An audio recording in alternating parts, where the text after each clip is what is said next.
¿Qué pasaría si el enemigo más peligroso en una guerra no fuera el ejército contrario, sino la propia naturaleza desatada en su forma más salvaje? Imagina por un momento. Estás en medio de una isla remota.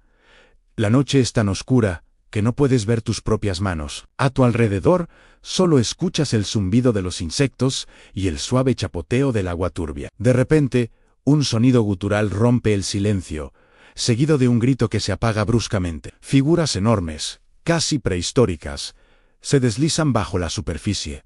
No es una película de terror. Esto es lo que, según se cuenta, ocurrió en la isla Rhamney en 1945. Un episodio considerado por muchos como uno de los más aterradores de toda la Segunda Guerra Mundial. Pero, ¿qué fue lo que realmente pasó? Para entender esta historia, debemos viajar a 1945, a los últimos y desesperados meses de la Segunda Guerra Mundial en el sudeste asiático. Birmania, hoy Myanmar, llevaba años bajo ocupación japonesa, y las fuerzas aliadas, principalmente británicas, estaban decididas a recuperar el territorio. En este tablero de ajedrez estratégico, una pequeña isla se convirtió en una pieza clave: la isla Rhamney. Su control era fundamental para establecer una base aérea y apoyar el avance aliado en el continente. En enero de 1945, la batalla por Rhamney comenzó. Las tropas británicas desembarcaron y, tras semanas de intensos combates,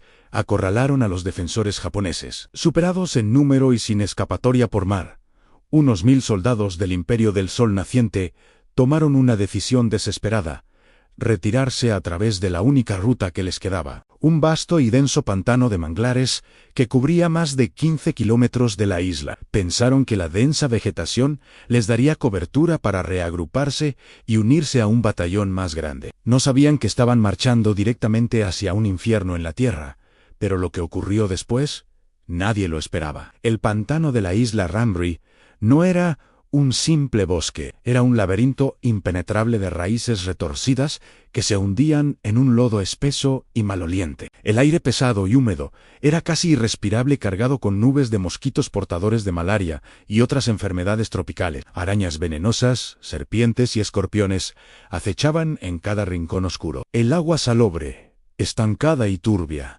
apenas permitía ver más allá de la superficie. Este ecosistema era hostil para cualquier ser humano, incluso en tiempos de paz. Pero en sus profundidades habitaba el verdadero rey de la isla, el cocodrilo de agua salada. No hablamos de cualquier cocodrilo, hablamos del reptil más grande y agresivo del planeta. Auténticos gigantes que pueden superar los 6 metros de largo y pesar más de 1 tonelada. Para ellos, ese pantano no era un obstáculo, era su territorio de caza. Aquí es donde la historia se vuelve realmente inquietante. Según los relatos documentados por los soldados británicos que rodeaban el pantano, a medida que la noche del 19 de febrero caía, la jungla cobró vida. El naturalista Bruce Wright, quien participó en la campaña, escribió más tarde lo que sus oídos presenciaron. Describió cómo la oscuridad se llenó de disparos esporádicos y dispersos, seguidos de los gritos de hombres aterrorizados. Luego, un sonido espeluznante, el estruendo de mandíbulas gigantes cerrándose con una fuerza aplastante, mezclado con el chapoteo frenético de cuerpos siendo arrastrados bajo el agua. Los soldados británicos, apostados en el borde del pantano, solo podían escuchar, paralizados, la masacre que se desarrollaba en la oscuridad. Durante toda la noche, los sonidos del caos continuaron.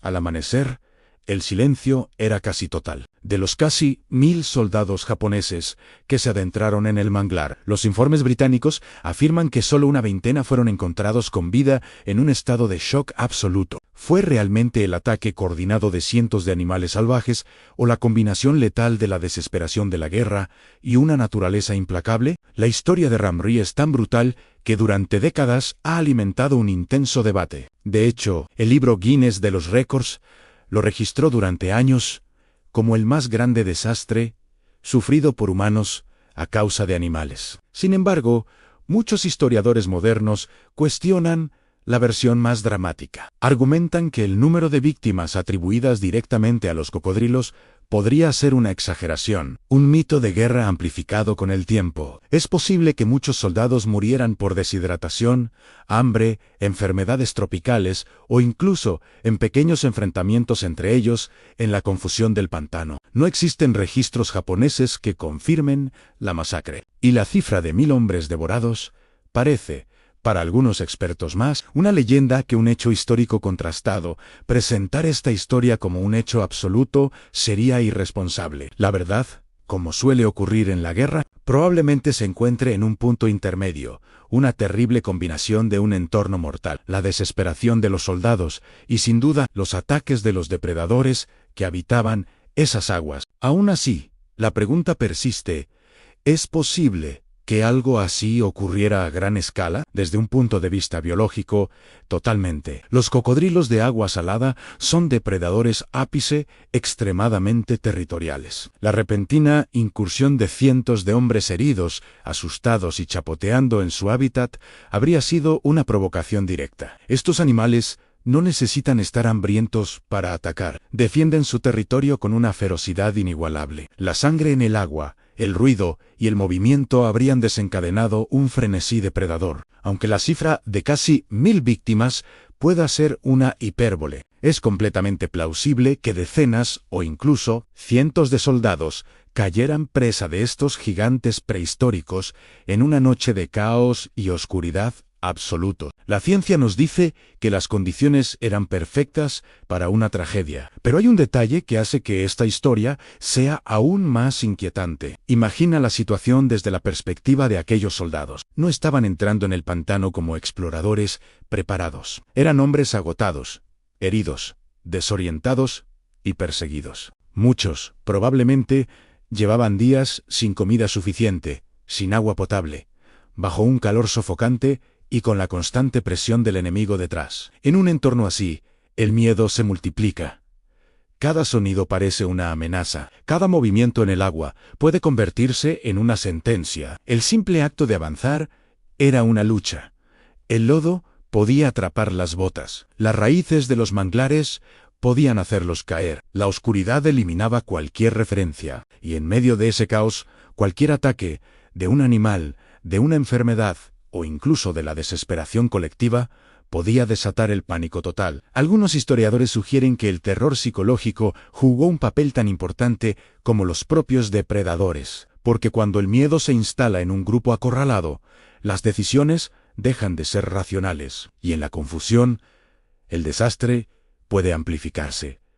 Tal vez no fue una sola causa, tal vez fue una tormenta perfecta, guerra, naturaleza y miedo humano mezclados en una noche sin luna. Al final, la isla Rambri nos deja una reflexión escalofriante. Más allá del debate sobre las cifras exactas, la historia nos recuerda que en la brutalidad de la guerra, el ser humano no solo se enfrenta a otros hombres armados con fusiles y bayonetas. A veces, el enemigo más formidable es la propia naturaleza, indiferente al conflicto y dispuesta a reclamar lo que es suyo. El pantano de Rambri se convirtió en un campo de batalla donde las reglas no las ponían los generales, sino los instintos primarios de supervivencia. Una tumba de agua y lodo cuyo verdadero secreto quizás nunca lleguemos a conocer del todo. Si te fascinan las historias reales que parecen sacadas de una película, no olvides darle a like y suscribirte al canal. Activa la campanita para que no te pierdas nuestros próximos videos,